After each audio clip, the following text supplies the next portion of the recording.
Tonight, voters head to the polls after the 2018 midterm election. Voter turnout in Onondaga County reaches presidential levels. And the pipe bomb suspect is held without bail. WTOP 10 Nightly News starts now.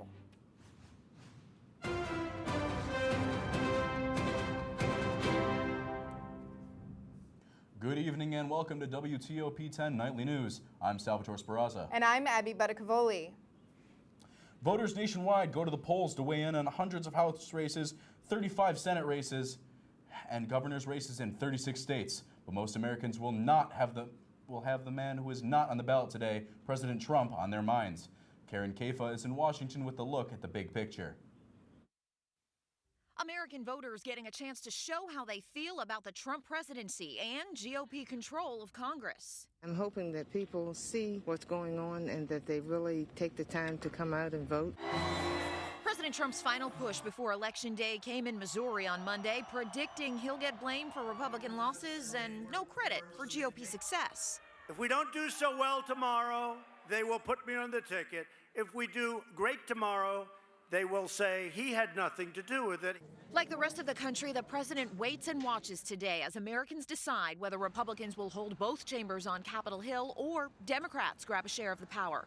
While congressional Republicans wanted to make their case around the economy, President Trump zeroed in on immigration, a move that could prove harmful to GOP candidates in suburban districts in places like Virginia, Pennsylvania, and California, trying to attract moderates and independents. Democrats made their case around health care and character. Our leader with the biggest megaphone in the world is engaging in conduct unbecoming a president. It is beneath the office of the presidency. In addition to 435 House races and 35 Senate races, 36 governor's mansions are up for grabs today, too, with Republicans on defense in 26 of those states. In Washington, I'm Karen Kafa. There will be live election night coverage immediately following tonight's broadcast right here on WTOP 10. New details have been released in the Sodas couple who were gunned down 2 weeks ago. On October 22nd, Joshua Niles and Amber Washburn were murdered outside of their home by 32-year-old Timothy Dean. Investigators now say Dean's wife, 25-year-old Charlene Childers, conspired with him to kill Joshua Niles, who was Childers' ex-boyfriend. According to a Sodas Town Court criminal complaint, Childers helped Dean rent a vehicle to drive from Texas to New York to commit the murder. Dean is currently being held in Texas while Childers was arraigned in Sodas on $100,000 cash or $200,000 bond. She is set to appear in court on Thursday. Voter turnout in Onondaga County is expected to reach presidential levels. According to the Board of Elections, Democratic Commissioner Dustin Zarney says he expects voter turnout to reach 65 to 75% in the county. According to the Board of Elections, voter turnout reached 49.75% in 2014 and 74.49% in the 2016 presidential election. According to Zarney, extra voting machines had to be delivered to several polling places due to the high turnout. According to CNYCentral.com, there are 179 polling places in Onondaga County. Development is underway of a $200,000 dredge, which is to be built along the shore of Lake Netawata in an effort to clean it up. State Senator Patty Ritchie met with Fulton Mayor Ron Woodward on Monday to address the operators overseeing this project. Funding for the dredge is shared between the state and the city of Fulton and is listed as a priority among Senator Ritchie. According to Mayor Woodward, Lake Netawata is not used for swimming for 3 decades because of the algae, but is a common site for fishing and kayaking. Operator Matt Overton says his team is looking to finish the project as soon as possible. Now let's take a quick look at the weather with Storm Team 10 meteorologist Noah Blake. Noah, how's it looking out there? Current conditions right now are looking pretty calm. We're looking at a breeze coming from the southwest, anywhere from 5 to 10 miles per hour. Most of the showers have pushed east of us, and dry conditions will persist through tonight into tomorrow. Looking at the current winds, the winds are anywhere from 5 miles per hour inland to 15 miles per hour along the shorelines. Our highs today were pretty mild for this time of year, anywhere from the upper 50s to low 60s. Much of these, those temperatures will drop into the upper 40s by tonight for much of the area. Looking at our current conditions, we are sitting in the mid 50s and mid 40s for most of the area and for much of the state, actually. And I will have more for you after the break. Tossing it back to the newsroom. Organization at SUNY Oswego attempts to show college students the importance of their right to vote. Jared Esposito fills us in on the full story.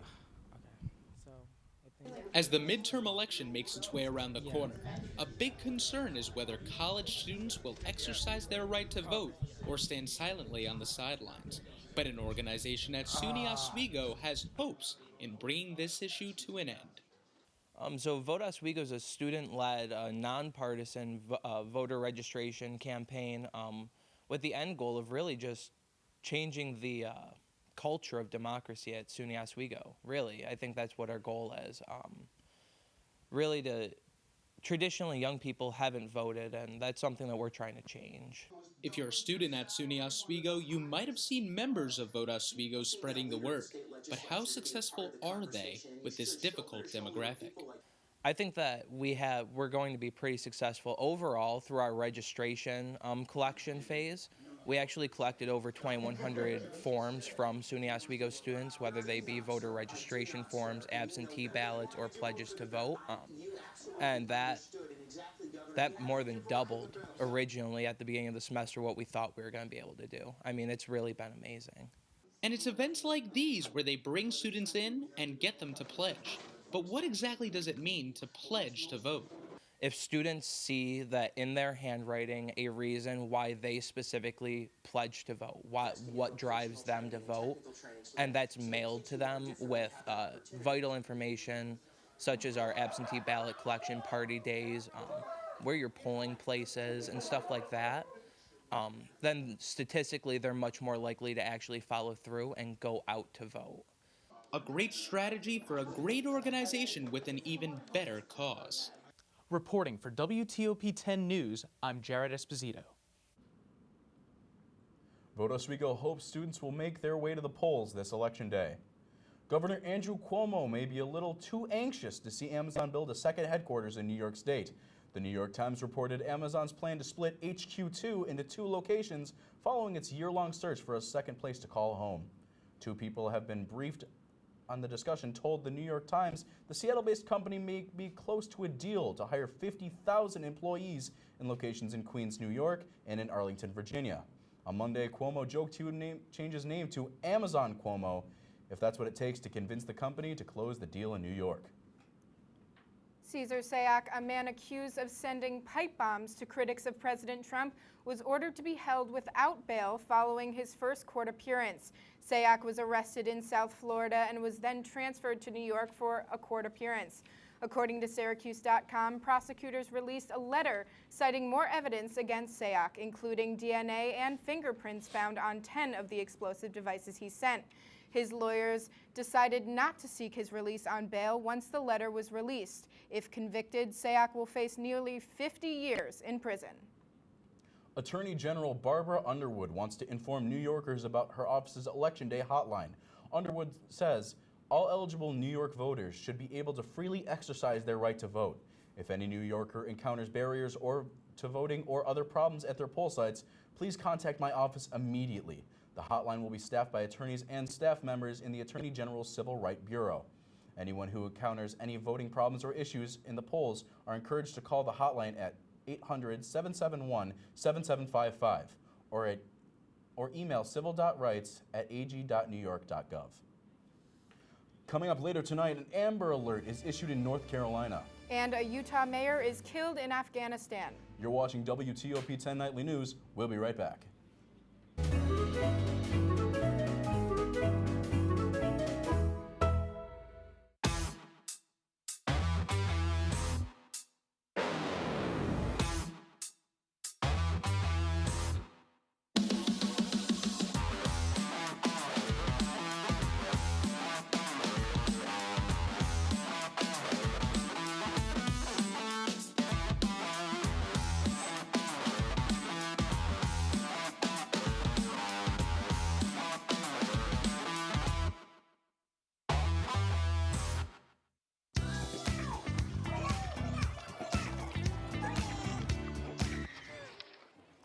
Looks like it's done.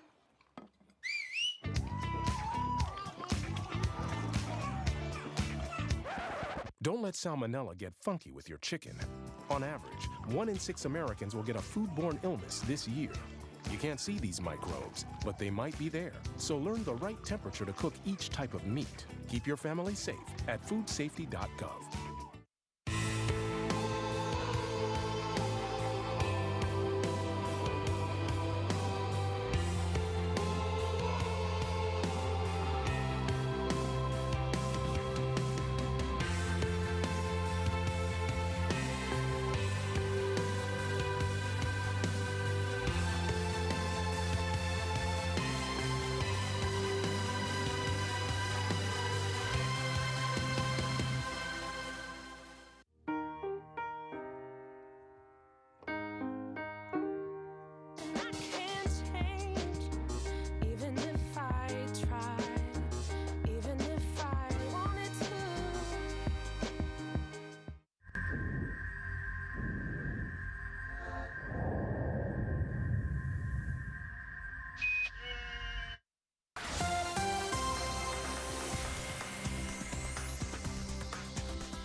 Good evening.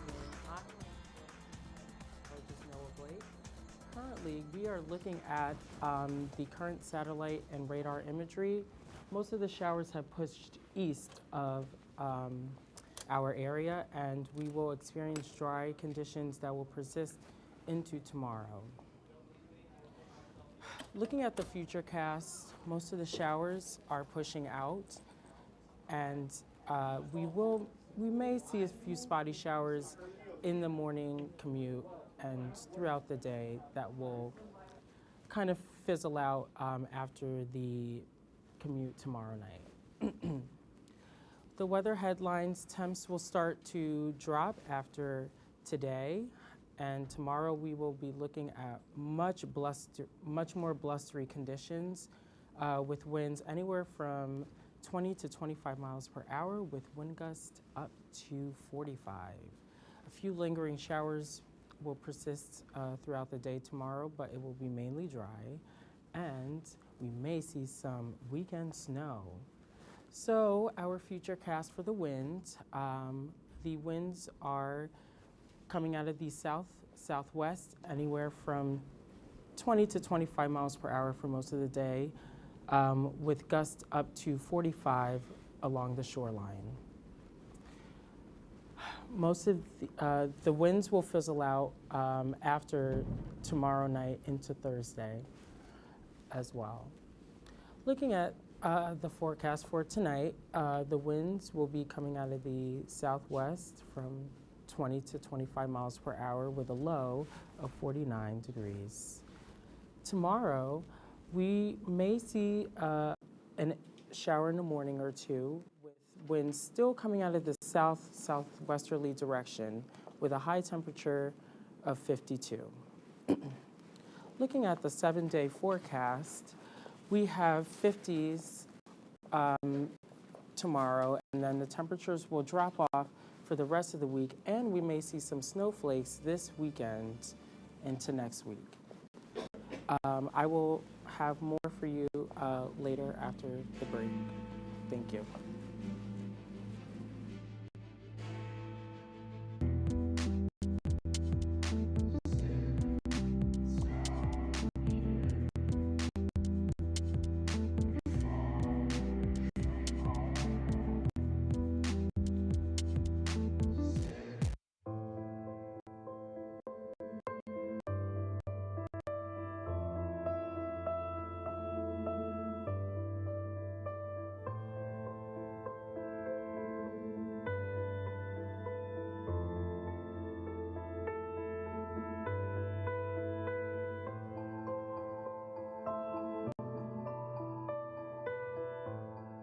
Hi, I'm Anthony Citron, and for one view a day, you can help producers at WTOP get the recognition they deserve for their work. For just 30 minutes a day, you can help these students make sure their work does not go unnoticed. Please, click the link below and help these students get the recognition they deserve. All it takes is one view a day.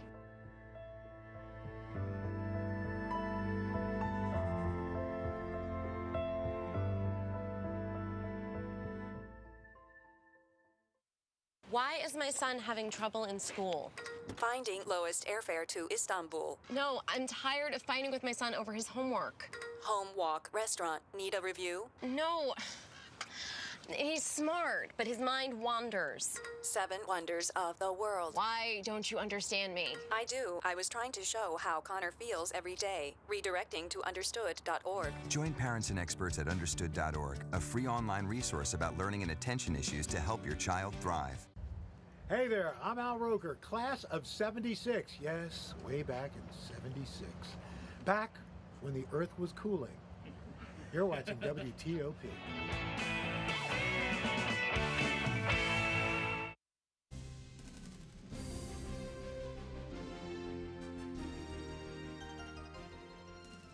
Welcome back to WTOP 10 Nightly News. In 2010, 19-year-old Sam Ballard would take a dare proving to be fatal down the road. Ballard was dared to eat a simple slug slinking across his patio in his home in Sydney, Australia. However, the slug, unbeknown to him, hosted a parasitic worm, sending him into a coma lasting more than a year, paralyzing him and ultimately ending his life. After eating the slug, Ballard complained about how he felt weak and had sharp, severe pains in his legs. Ballard was confirmed to have contracted RLD, or rat lung worm disease. This disease comes from a parasitic worm found in the excrement of rats and other vermin. Although most cases of RLD can prove to be mild, this wasn't like most cases. Ballard died surrounded by 20 of his closest friends and family members this past Friday morning.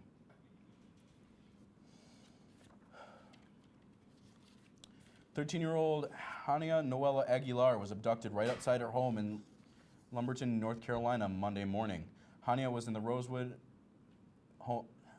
Mobile Home Park Complex waiting for her family to drive her to school when she was abducted by a man who witnesses described as a man wearing all black with a yellow bandana.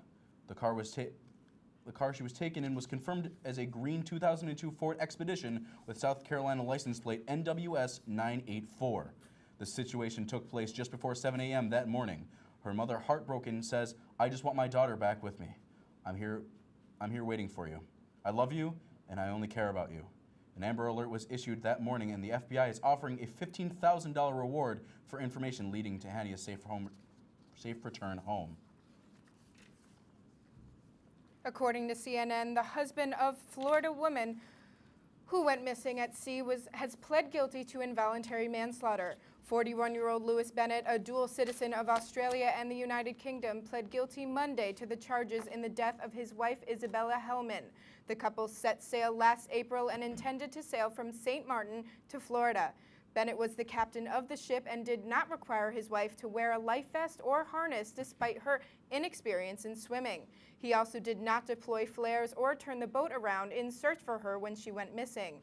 Prosecutors say Hellman's death resulted in part from her husband's gross negligence. Fire officials in France have reported at least 4 bodies have been pulled from the rubble of several buildings collapsed in the city of Marseille on Monday. The first 2 buildings collapsed at 9:10 a.m. and a neighboring building collapsed 8 hours later. According to CNN.com, the search remains underway, though it is proving to be difficult due to the fact that one of the buildings was closed and was possibly used by squatters. The cause of the collapse are still unknown. Today, a United Nations report revealed more than 200 mass graves containing the remains of thousands of ISIS victims has been found. According to CNN, the grave sites, which may contain up to 12,000 bodies, were found in northern and western provinces of Iraq. These areas were formerly controlled by ISIS. The report says the graves could contain critical forensic material and will be able to help identify victims and also build an understanding around the scale of abuse and violations that occurred. The evidence could also determine if the acts amount to war crimes, crimes against humanity, or genocide. The body of Mayor Brent Taylor, who was fatally shot while serving with the National Guard in Afghanistan, was returned to the U.S. the early hours of Tuesday. And according to his wife, who spoke shortly after the dignified transfer ceremony, Taylor championed democracy and said it was fitting his body was returned to the U.S. on Election Day. Omar Jimenez has the report. A somber start to an election Tuesday for the family of Major Brent Taylor, the Utah mayor who temporarily stepped down from his position to deploy overseas with the National Guard. He was killed in Afghanistan on Saturday, just a few months before finishing his tour. The price of freedom surely feels incredibly high to all those of us who know and love our individual soldier. But the value of freedom is immeasurable to all who know and love America. In his final post on Facebook, Major Taylor wrote about the importance of voting and said, quote, "It was beautiful to see over 4 million Afghan men and women brave threats and deadly attacks to vote in Afghanistan's first parliamentary elections in 8 years." He was doing what he loved, serving a country he loved. One Afghan pilot who served with Taylor wrote his wife Jenny a letter saying he died on our soil, but he died for the success of freedom and democracy in both of our countries. And now, Brent Taylor's return to American soil comes perhaps at a fitting time, on an election day when his final wish is maybe truer than ever. He implored of us all. I hope everyone back home exercises their precious right to vote. I hope that we all remember that we have far more as Americans that unites us than that divides us. May God forever bless America. In Washington, I'm Omar Jimenez. According to the New York Times, Mayor Brent Taylor was first elected as mayor of North Ogden in 2013. He leaves behind a wife and 7 young children. Coming up in sports, Brittany Cairns. You're watching WTOP 10 Nightly News.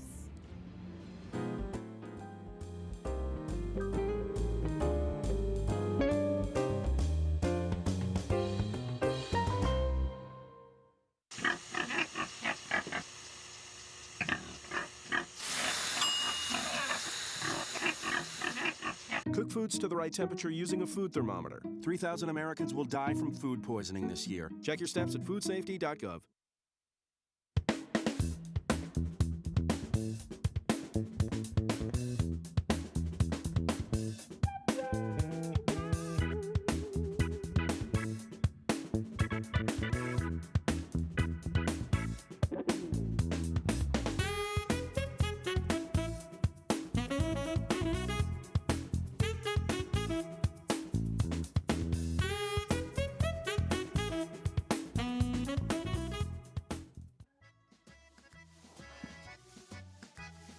Hi there. You might wonder what a famous Hollywood celebrity like me is doing reading in the dark. Is this some new sort of Hollywood method acting? No, this is quite real. Did you know that Americans use about 4 times as much energy per year as the global average? We waste energy left and right, despite the fact that the dirty fossil fuels we use to power our energy sources wreak havoc on the natural world and destroys valuable wildlife habitats. By reading with my solar-powered night vision goggles, I'm saving energy and looking sleek. You don't have to sit in the dark like Ed Begley Jr. to save the world. Fight climate change by speaking up for cleaner, smarter energy, including rooftop solar. Oh, that's way better. Oh. Do your part and find out other world-saving tips at betterthaned.org.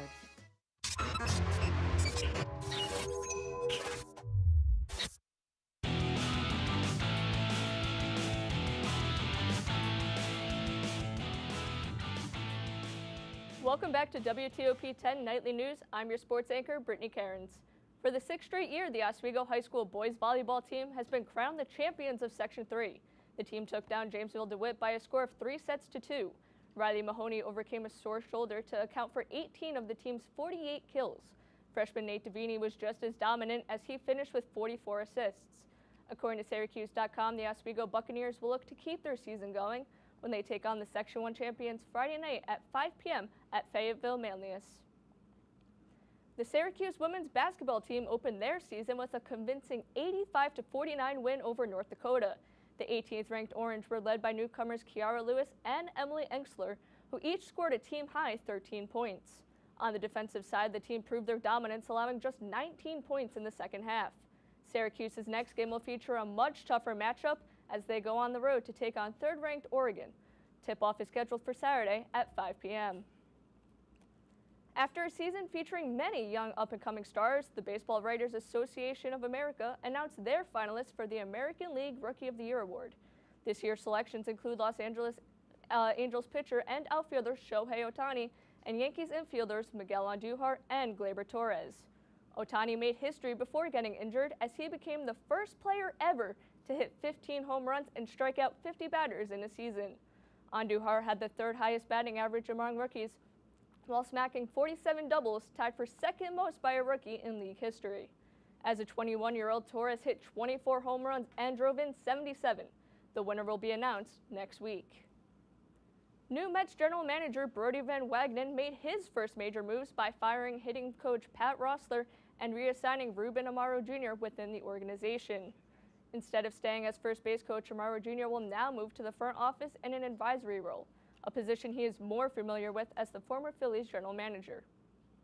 The other major shakeup involves now former bench coach Gary DiSarcina moving to third base. The New York Post has reported that the team will seek a veteran with National League experience for the bench coach position. The Chicago Bulls went into Madison Square Garden to take on the New York Knicks with hopes of ending their 4-game losing streak.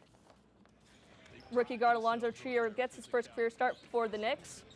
We'll take you to the fourth quarter where Zach LaVine hits the contested shot over the Knicks' Damian Dotson, and he's not done yet as he hits the same spot, same result. Bulls now up by 5. Less than a minute to go in regulation, but that pressure doesn't phase Trier as he gladly takes the wide open shot, tying the score up at 102. We head to overtime where Trier decides to dish it out to Enes Kanter and then scores on the fadeaway, who draws a short run in the lane. Chicago down by 2, but LaVine continues his dominant play, driving to the basket and then scoring on the fadeaway. That brings the game into its second overtime. Knicks with the ball, hoping to capture some momentum, and they get a glimmer of it as Trier nails the step-back three-pointer. Now down by 1, who else but the Knicks rookie again? He drives and gets the scoop off the glass to give his team the lead. He finishes with 21 on the night. Tied at 113 all, the LaVine show continues as he takes it up the court to give the Bulls a lead with 44 seconds.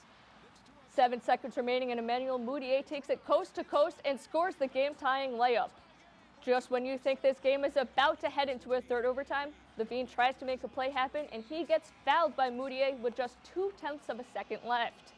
He makes the first free throw and that's all the Bulls would need to pull out the thrilling 116-115 victory over the Knicks. Be sure to tune in and stay tuned for our election night broadcast. Thank you for watching. Have a good night, everyone.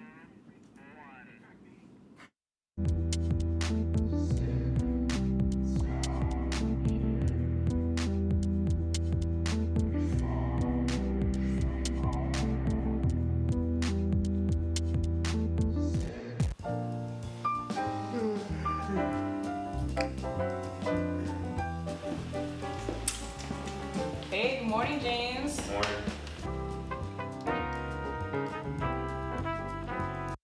James, wake up. It's Rise and Shine time. James, Rise and Shine. James, wake up. We're starting the show. Good morning and welcome back to Rise and Shine at 9. I'm James Gattato here with your next update. A boy born in Joplin, Missouri was fascinated by anything with wheels and a motor. The odds of him winning both the Daytona 500 and the Brickyard 400 in the same year? 1 in 195 million. The odds of a child being diagnosed with autism? 1 in 68. I'm Jamie McMurray, and my niece has autism. Learn more at autismspeaks.org/signs. If you think trains will stop if they see a car on the tracks, you're right. They will. About a mile after they hit you.